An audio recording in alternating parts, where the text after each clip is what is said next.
critique of sloganeering or attempts at promoting harmony, right?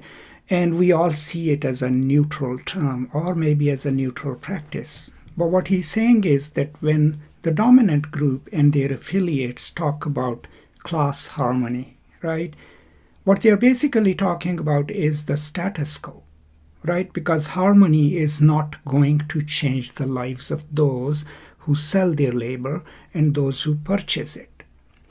Now, on a different note, I had discussed this in my book on Talibanization of America, where I was talking about self-interest, right? Because in a lot of conservative economic circles and in political circles, self-interest is offered as universal, right? So that means that if everyone is following their self-interest, we will create a harmonious, beautiful world. But self-interest is connected to one's class and one's cultural identity. So a worker's self-interest, for example, is to extract more money for their labor, right? A capitalist's self-interest is to extract more labor for less money. If harmony is used as a leading principle by those in the dominant group, then cultural or political harmony will end up stabilizing the very structure in which we exist. So that is one way in which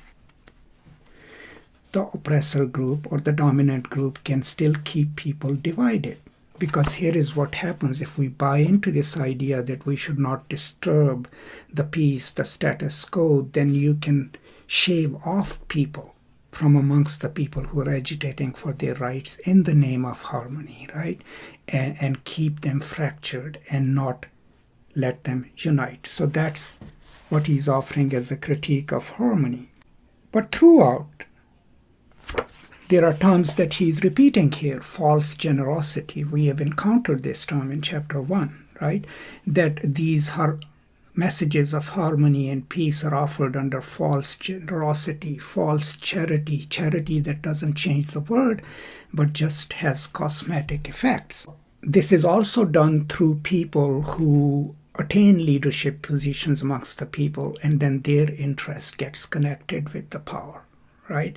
And they take it upon themselves to speak for the people. And so there is a need that we should be wary about that, right? And we should understand that people who somehow claim leadership, their interests can no longer sometimes be aligned with the people that they represent. If you have worked in academia or any other organization, you can see that already happening. People could be promoted from amongst the ranks to middle management, and suddenly they start speaking the language of power, right? And they forget that their job was to represent the people. So the lesson for us is that even if we are incorporated within the logic of power itself, we should never forget, or revolutionary leaders will never forget, that it's the people that they represent, right?